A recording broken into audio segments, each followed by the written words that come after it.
Wait, if he's on the right side, then who's on the wrong side? Iceman?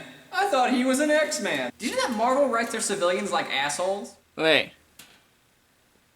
How long ago was that video? Let's see here, Ultimate.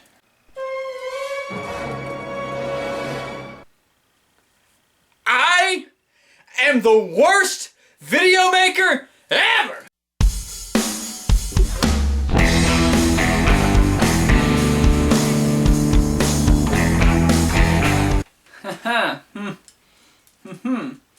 Alright, so let's clear the air here. I started this series about 2 years ago, and I made 2 videos, one of which wasn't even a full review, it was just a prologue, and I haven't done anything with it. Oops. Really, I'm the only person in the world to blame because I haven't really gotten around to doing this video series as often as I should have. Which should have been a lot sooner than 2 goddamn years. I just kind of thought everyone forgot I even did those videos. But then all of a sudden people start asking me questions of, hey Danny, are you gonna do these videos again? People suddenly care about my opinions on comic books? Okay, then I can't complain, it's more videos to do. Well, it might have taken me a really long ass time to get to it, but let's continue. Let's load our web shooters and swing on in to Ultimate Spider-Man's first outing in Power and Responsibility. Now everyone knows this origin story. I mean, it's Spider-Man. It's been told like a bajillion times already. So I'm just going to skim the basic stuff since you can pretty much guess what happens. Slight deviations here and there, like Peter Parker isn't a college student this time around, but rather he's in high school. In fact, he's 15, and this depicts him as you would expect him to be. Pale, nerdy, socially awkward, scrawny, and has no friends. Kinda like me when I was in high school. Shenanigans happens in the lunchroom, and poor Peter Parker is pelted with food as the bullies cheer. Uncle Ben, who is sporting a ponytail in this incarnation, tries being supportive, but it continues on. Even his gym teacher is a total dick to him when he can't get the ball in the hoop. A woman! I swear to God, if I had money to bet on that throw, I'd swear I was looking at a woman!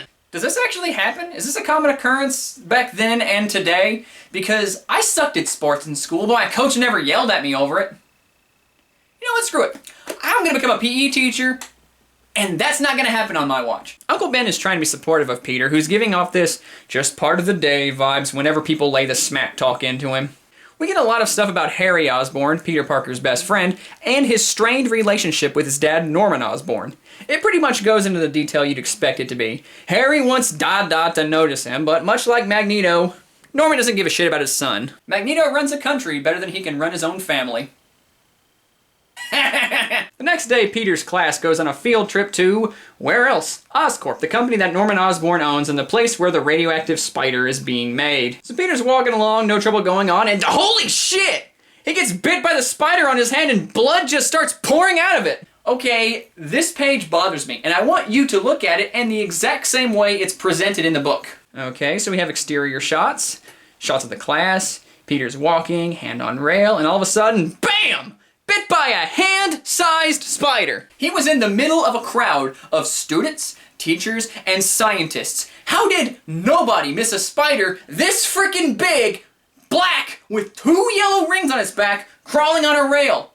No one decided to look down. Arachnophobia is really, really common among high school students, and seriously, none of them saw it. Really. Although I do like Peter's shirt. He might be radioactive, but at least he's tobacco-free. So Peter blacks out and everyone is just acting casual about him being bitten by a fruit-sized spider and then blacking out. He doesn't even go to the hospital. I mean, they just stick him on a bus and take him back to school where Aunt May's picking him up. And nobody at the lab decided to examine the bleeding bite wound from a radioactive spider. This scene really bugs me. No! You don't get to do that. Spiders are arachnids, not bugs, and I will not sully my pun-making skills with an inaccuracy. So as it were, Peter exhibits superpowers by flipping one of the bullies with one hand and then suddenly passing out. Have you been taking any drugs? Marijuana? Yes, because marijuana gives you super strength. Norman Osborn gets a hold of Peter's blood, and he thinks he's gonna die, so he sends one of his goons after him to make sure that he dies before the venom kills him to prevent it from being traced back to the company. You know, for a Spider-Man book, there's an oddly high amount of no Spider-Man in this. But the assassination attempt fails because Peter's spider powers are becoming more active. The second issue starts with Peter and Mary Jane in class, when all of a sudden Peter begins violently humping his desk. Okay, I know your hormones are going crazy because you're a teenager and all, but at least wait till you and Mary Jane get home first. And buy a condom.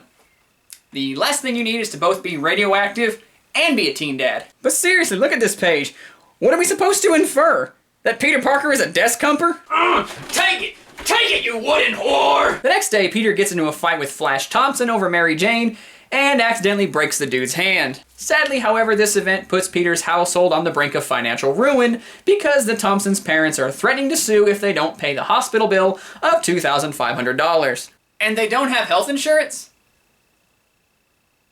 And they're not going after the school because it happened on school property? And they're not using the CCTV footage to prove that it was Flash Thompson who started the fight? And they're not even taking eyewitnesses into account the fact that Peter was just defending himself?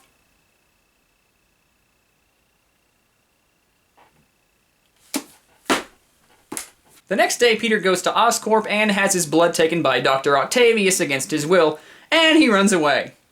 Uneventful, and still no Spider-Manning. Issue ends. Now, issue 3 starts with Norman Osborn saying that he wants a serum made out of Peter's blood because it turns out, as it were, the spider venom isn't killing him, but rather changing his DNA to make him stronger and faster, and he wants the serum for himself. We can make him stronger, faster, the $6 million Spider-Man. And then Peter meets a professional wrestler named Crusher Hogan. Crusher Hogan. 10 out of 10. Best comic ever. Best name for a professional wrestler in a comic.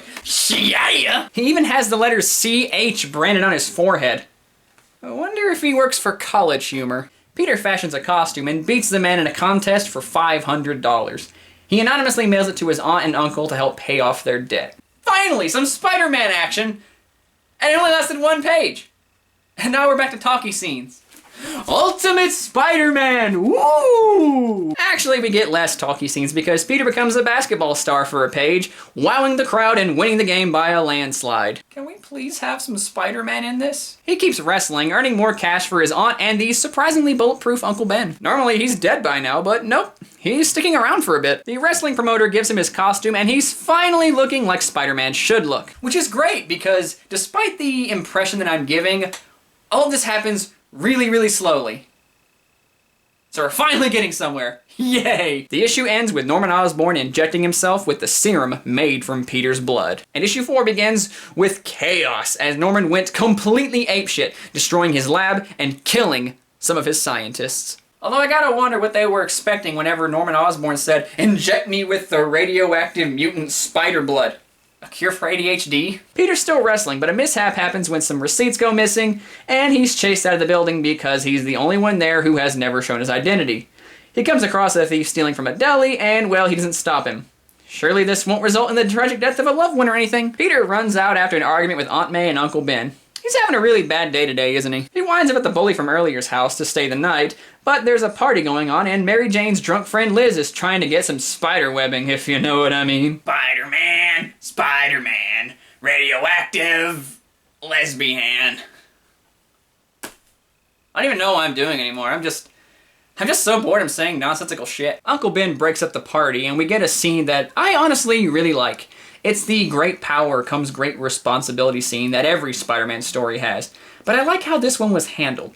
Uncle Ben starts his speech very slowly, and we can see Peter going through a gambit of motions, from irritated to depressed. And Uncle Ben even goes over how it was Peter's dad's philosophy. And after that it ends with Peter in tears running off and yelling, "My father. If he knew so much, then where the fuck is he?" I think the story would be a lot better if they condensed the story down to the very important key elements and cut out a lot of these superfluous fluff. And believe me, there's a lot of fluff in these books.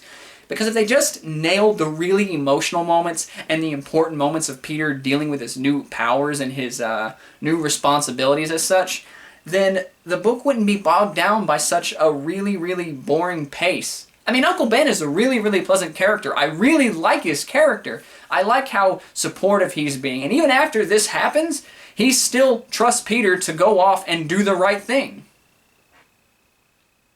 But The book just likes to take its sweet-ass time, and moments like that are too few and far between. I mean, I'm totally in favor of Peter Parker and Uncle Ben developing their relationship, because for the most part, it's just always a callback. Uncle Ben was so important to me, and I let him down, and I blame myself that he died, and stuff like that. We never really actually seen much of an impact that Uncle Ben made on Peter Parker's life. Frequently, it's just kind of there. And this book is actually trying to explain it. I am totally down for that. But it just takes itself so slow, it's really, really hard to get invested when I should be. After that, we do get glimpses of Norman Osborn, now the Green Goblin, while Peter is brooding, and we get some really good monologuing from him talking about how even if he is a freak going through problems, at least he has his aunt and uncle who care for him. Yeah, and this is going exactly where you expect it to.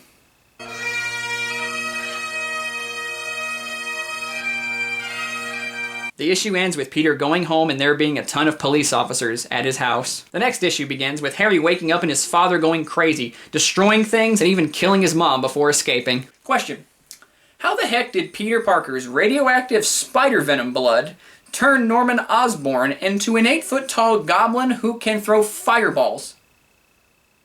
I wasn't aware that the spider who bit Peter also happened to be a fucking wizard. He's got 8 frickin' monocles, Mike! Run for the hills! Run, Mike!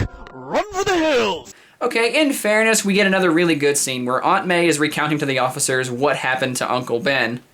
And it really does show why I like Uncle Ben in this version. He really is such a nice character. This is the part that everyone knows.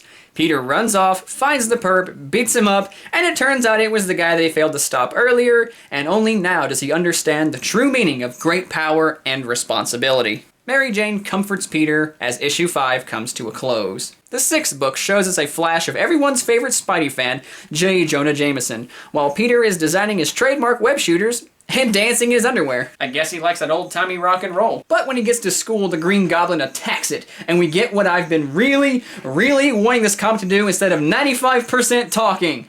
Some superheroing! The fight between Spidey and the Green Goblin is actually really good. Some great Spidey banter, along with the Green Goblin clearly being an inhuman monster with barely any remnants of Norman Osborn inside. Oh, but the best part about it is that it doesn't take its time. It actually spreads itself over 2 issues. I think the decompressed storytelling would have worked a lot better if it was more action-oriented than the ones we've seen before. I also like how Peter is slowly figuring out how the Goblin fights, plus the police getting involved at the very end heightened the tension. It was a well-paced, suspenseful, well-done action scene, and it needed all this time to establish the Goblin's a threat and make Spidey out to be a competent hero. Harry tells everyone the Green Goblin was his father, and he's trying to kill him.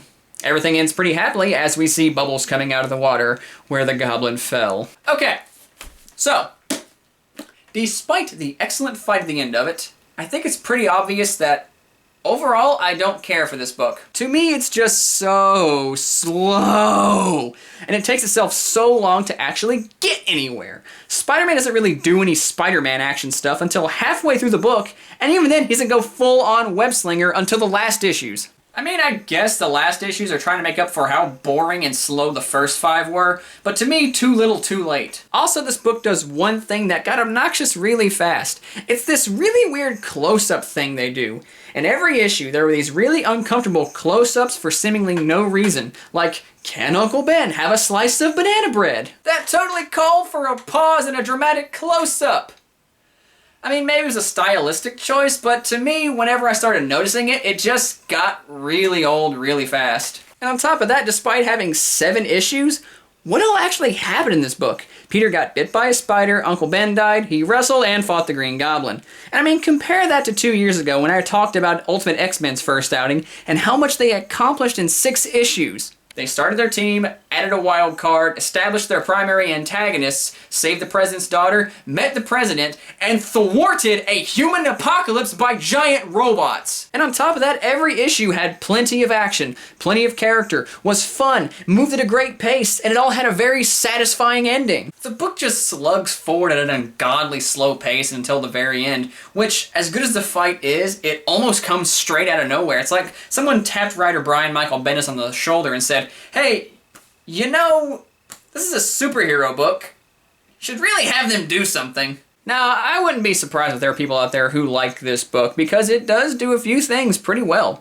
I like how it develops Peter's relationship with Aunt May and Uncle Ben. It's interesting to see him develop when the book actually focuses on him. Uncle Ben is really chill, and you can tell that he trusts Peter to make all the right decisions in life, but is just trying to be a mentor. But to me, the first outing is really skippable.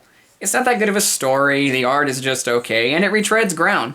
It would have worked a lot better if it had condensed some things and moved at a better pace. So it took me 2 years to talk about Ultimate Spider-Man, and I wonder who's more disappointed. Me, because I don't like the first book that I read of this series, or you, because I don't like the first book of this series. Now what's next? Ultimates? Fantastic Four? Back to the X-Men, maybe? I've been waiting for that. Crap. Still stuck with Spidey.